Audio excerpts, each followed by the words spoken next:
Hey, what's up guys? Rob of Rule of Two Review here, and today I'm going to go over my top 5 games of the year so far. Okay, so here we are. It is July 22nd, 2014. We have just barely made it past the halfway mark of the year, which I know is really crazy to think about. It sure as hell barely feels like we've made it this far, but that seems to be the case. Here we are in the month of July. It's the dead middle of summer. Things are great. It's wonderful outside. All these good things are happening. All the great summer movies have been coming out. It's been a pretty darn good year for movies so far. What's interesting is that while it's been a good year for gaming so far, it hasn't really been a great year for gaming so far. But because of that fact, because it hasn't felt like a great year like the first halves of previous years have felt, and because it is kind of that summertime halfway through the year, I kind of felt like it was a good time to really do like a mid-year review, basically to talk about the 5 best games that I think that I personally have played from January 1st until now, the first half of 2014, and also start to get excited for the second half of 2014, all the holiday titles and everything that's coming up for the year, which most of those look pretty fantastic. But like I said, considering it's been kind of a slower first half, which is sort of rare, I figured I was going to touch on that. But there's a couple of things I want to go over first. So the first thing that jumps to mind that's really important for me to get out and kind of preface this list with is similar to other lists I have made in the fact that I am making this only about my own personal experience in the games that I have played. I am only one gamer. I have become kind of really the only person running and working with Rule 2 Review right now, with a few other people who will help me do like group interviews and group reviews, I should say. But other than that, it's really still just myself. So being only one gamer and one man, that means I cannot play everything. I own a Wii U, a 3DS, a gaming PC, a PlayStation 3, and an Xbox 360. I do not yet have a PlayStation 4 or Xbox One. I've talked about this a couple times. I will be having a PlayStation 4 come September 9th when I get the Destiny bundle when that game releases. And definitely before the end of the year and the Master Chief collection comes out, I will also have an Xbox One. So I can't wait to own those systems as well. But that does mean that not having those two big next generation systems means I don't have everything at my disposal to play at all times. I also don't have endlessly expendable income. I don't have endlessly expendable time.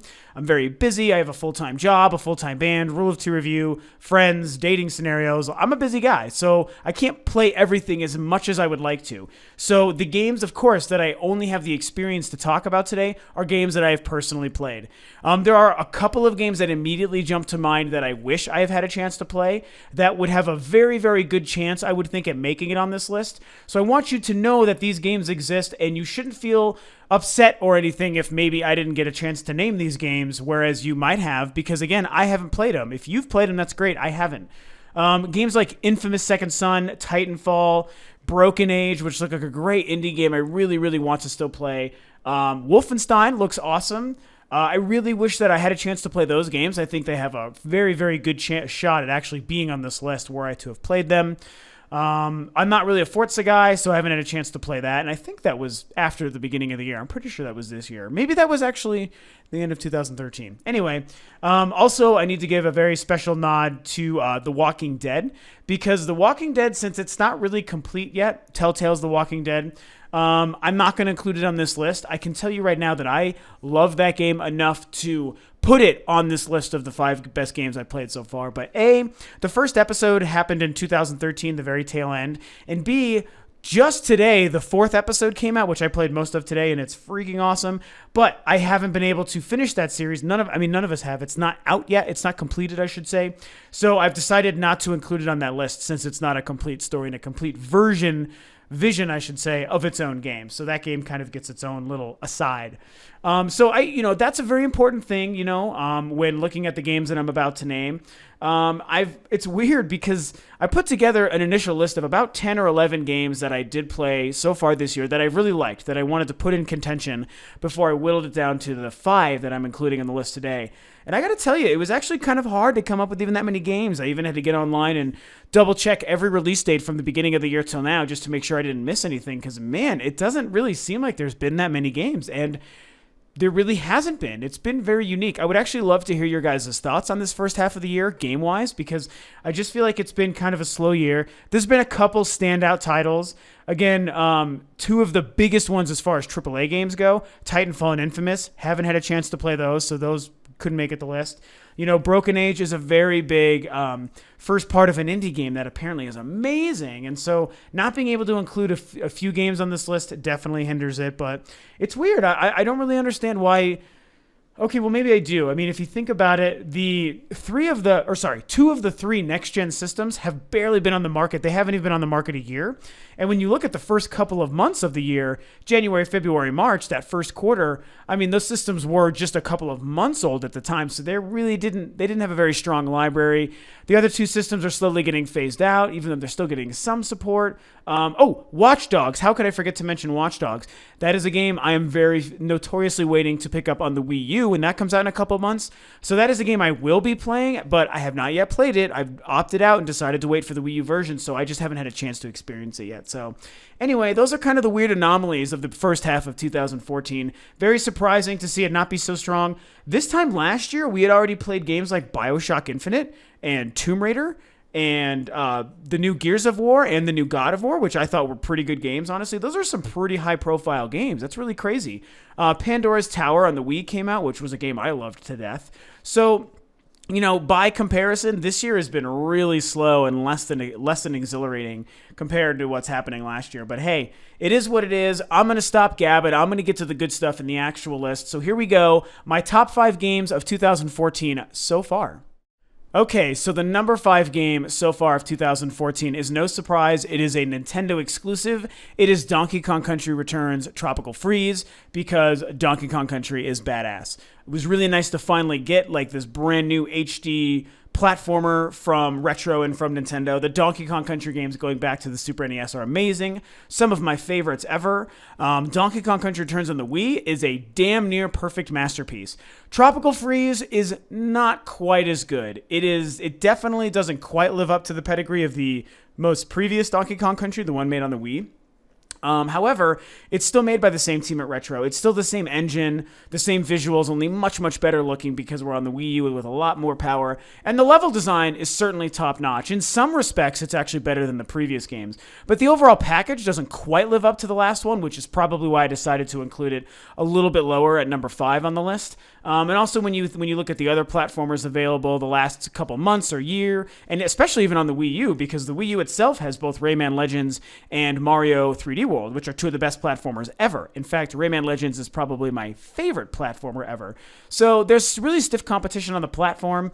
And I'm a platformer junkie, and it just kind of turns out that Donkey Kong Country Freeze, not quite as good as some of the previous entries. However, it's still an amazing game. I gave it a 9.0 personally in my own review. It's one of the best reviewed games of the year so far. It's definitely going to be a Game of the Year contender. I don't think it has a chance to win, but a lot of people are going to include it as a contender, and I think that's saying something. At the end of the day, that game is gorgeous. It's fun. Some of the best controls, amazing level design. That is one hell of a game, Donkey Kong Country Returns. Tropical Freeze, flippin' awesome game.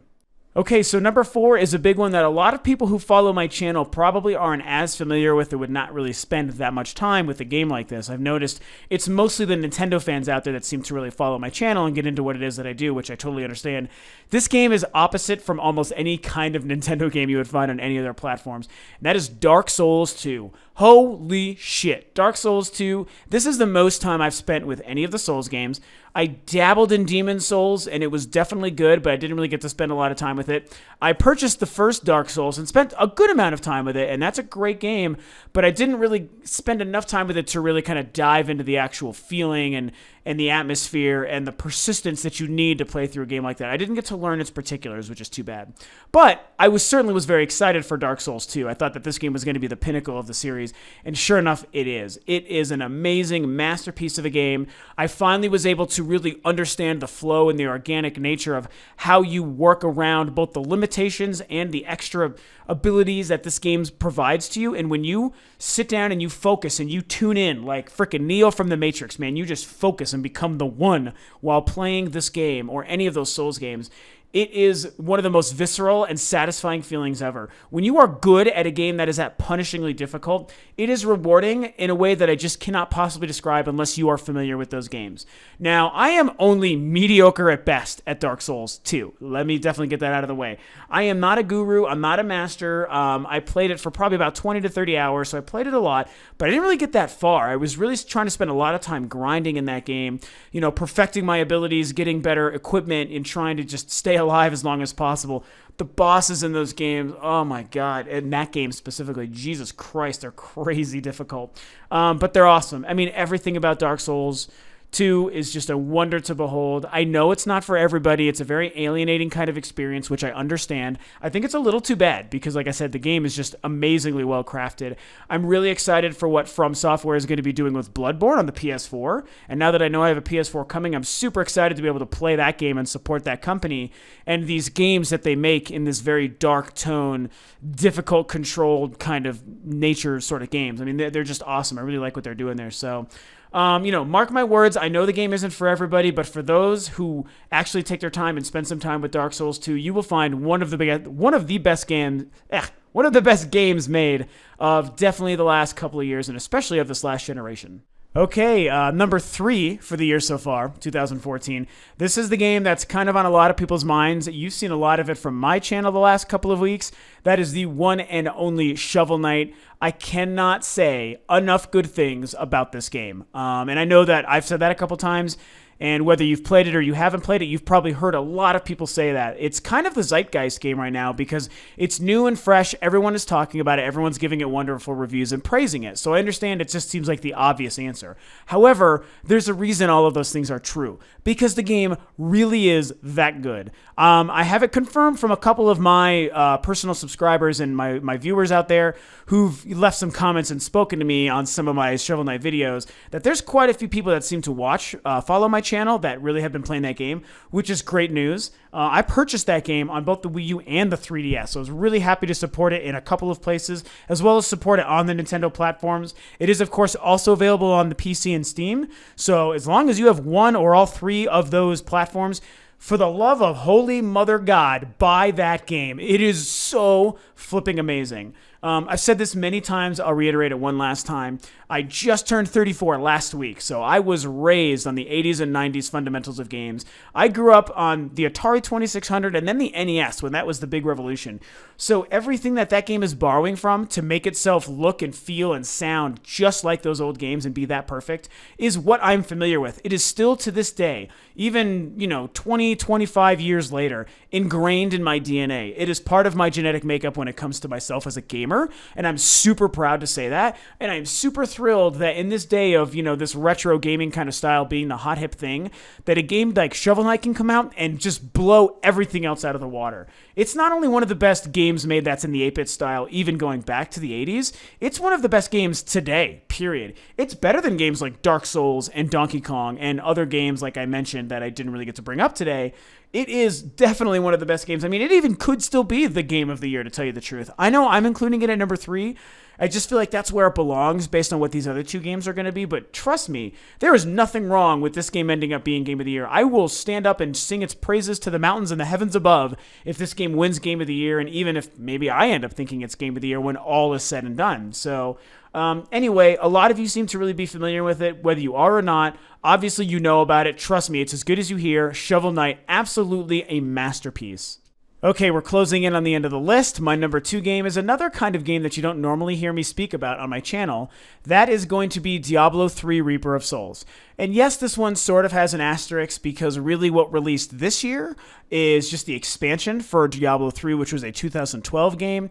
Normally, this would have been the kind of thing that I would have chosen not to include, but honestly, I loved Diablo 3 from the beginning, but this really still felt like a brand new game. There's a lot of extra content that Reaper of Souls added, and the way it revamped the loot system and the leveling up system and the experience and everything, as well as the brand new act and brand new Crusader class that it added to the game, it felt that new. It felt that much better than the already great game that I personally thought Diablo 3 was. And I remember, again, going back to my personal gaming history, when Diablo was brand new, me and my high school girlfriend at the time and my younger brother, who runs his own podcast and website, the Free For All podcast, we discovered that game on our stepdad's PC, and all of a sudden, it was like all we could do for an entire summer. All 3 of us, we spent so much time playing that first Diablo game. It's probably still my favorite of the 3, even though a lot of people would cry blasphemy on that. Diablo 2 is the best and yada yada, which I understand. But regardless, I have a very personal attachment to the Diablo name and series, and Diablo 3 was amazing, and Diablo 3 Reaper of Souls even better. If you like that kind of level grinding, isometric, very loot-heavy kind of experience, you gotta play it. Diablo is just that perfect kind of amalgamation of all these different RPG and action elements. It still looks and controls as good as ever. The Crusader class in Reaper of Souls was fantastic. He wasn't perfectly balanced right off the bat. He was very, very underpowered up to about level 10 or so. But once you start hitting his upper levels into the teens and 20s, holy shit, look out, because his attacks become brutal, vicious melee devastators. It's insane how much he actually has at his disposal. And without using many magic or long-range attacks, I think that's actually pretty cool. And then the new Act 5 that they added was just awesome, and I really hope that we get to see more of that stuff for Diablo 3 down the road. And there's rumors that we will be seeing that sometime soon, hopefully maybe at next year's E3 or TGS this year. So anyway, that is my kind of game. I don't talk about it much on the channel. I know you get a lot of Nintendo stuff on Rule of Two Review, which is still my bread and butter and my pride and joy and my favorite thing. But Diablo 3 definitely is the kind of game that I also spend a lot of time on. And Reaper of Souls is just hands down unfreaking believable. And here we are at my number one game. I think this is also going to come as a shock. I think a lot of this list is probably uncharacteristic for a lot of you to hear me talk about these games. And it was really hard for me to ultimately decide what my favorite game of the year so far was. This one is very fresh in my mind, but it absolutely applied. Even in a kind of weak first half of the year, this game is so good it still would have been talked about even if it was a strong beginning. That's going to be The Wolf Among Us from Telltale Games. And I know that I gave the amendment to The Walking Dead before I started this because I said The Walking Dead I couldn't include because it hadn't finished. I definitely will say that so far, The Walking Dead is probably set up to be ultimately a better complete season than The Wolf Among Us, but The Wolf Among Us is a brand new first season. We don't even know if it's actually supposed to continue into season 2. Just about a week or two ago now, the final episode, the 5th episode of this first season of The Wolf Among Us released. It was called Cry Wolf, and it was amazing. I have to say that the last 3 episodes of this season, episodes 3, 4, and 5, were some of the best I've played of any game ever, some of the best of any of the Telltale games that I've played so far. And the finale was so excellent. It was entirely satisfying. It delivered on every kind of character arc and emotional beat moment that the game was setting up throughout the course of its story. And Big B came to the right kind of resolution, especially considering the fact that you sort of had a choice on what kind of resolution you were going to give him. And then it still established the fact that there had been other things going on throughout the entirety of that first season that might not have been as crystal clear as they seemed. So the game kind of leaves you wondering of A, what was happening the whole time? B, what did I just see happen at the end? And C, what could that possibly mean for what's going to happen next? It was awesome. I mean, I don't even know what else to say. I really hope that a lot of you out there have been experiencing and playing these games. I don't know if there's a lot of Telltale Games fans out there that really follow Rule of Two Review. I hope so, and if there isn't, I really implore you to go out of your way and pick these games up. They're available on the PC. They're available on, I know, Xbox Live and PSN, I'm pretty sure. They haven't come to the next-gen PlayStation and Xbox yet. No PS4, Xbox One, but they are coming soon in a retail disc. I think both The Wolf Among Us and The Walking Dead Season 1. But regardless, if you have a PlayStation 3 or an Xbox 360 or a PC, you got to pick up The Wolf Among Us Season 1. It is phenomenal. This is the kind of storytelling that, to me, has been making everything about gaming the last couple of years really take its huge strides forward. I mean, I've never felt as emotionally invested in games than I have in these kinds of games, and also Mass Effect. I mean, these specific series and the way those two companies, both BioWare and Telltale, tell their games or tell their stories in their games and make you feel connected to these characters is unparalleled brilliant. And it's just the best ever. Wolf Among Us, so satisfying, so perfect. Yes, that's another one where its first episode did come out in the back half of 2013, actually right near the end of the year.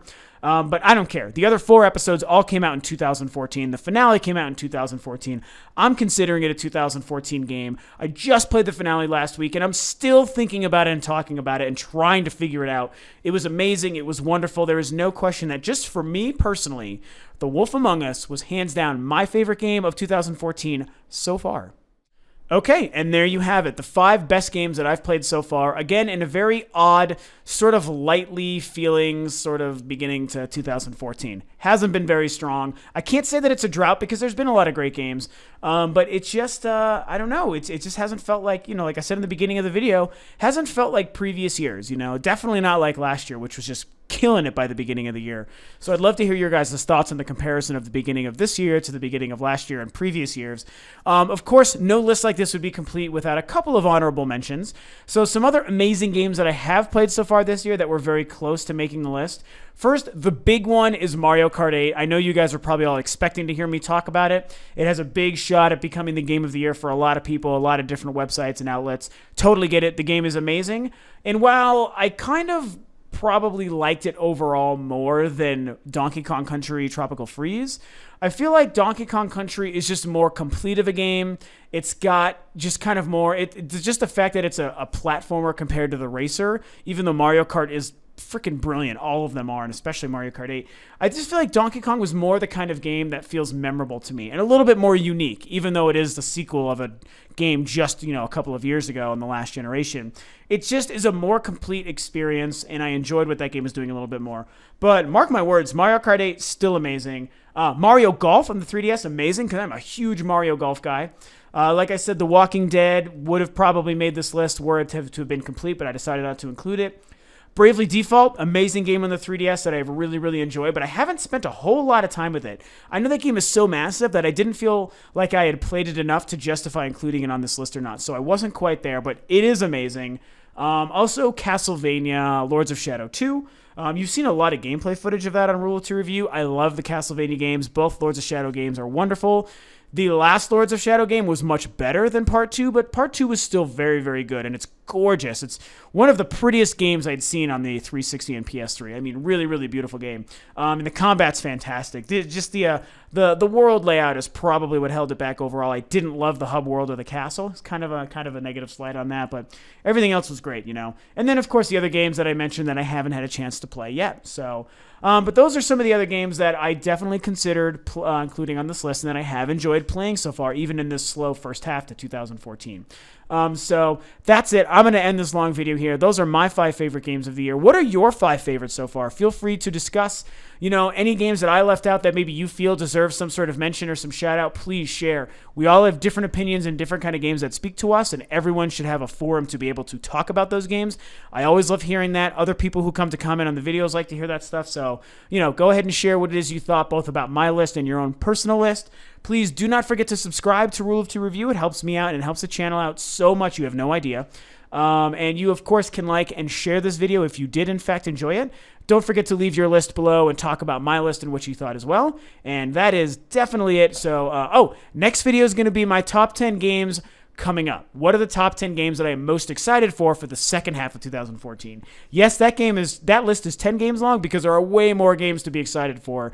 So that's going to be fun. Keep an eye out for that new list in the next couple of days, and that's definitely it. Thanks for tuning in, guys. I will catch you next time.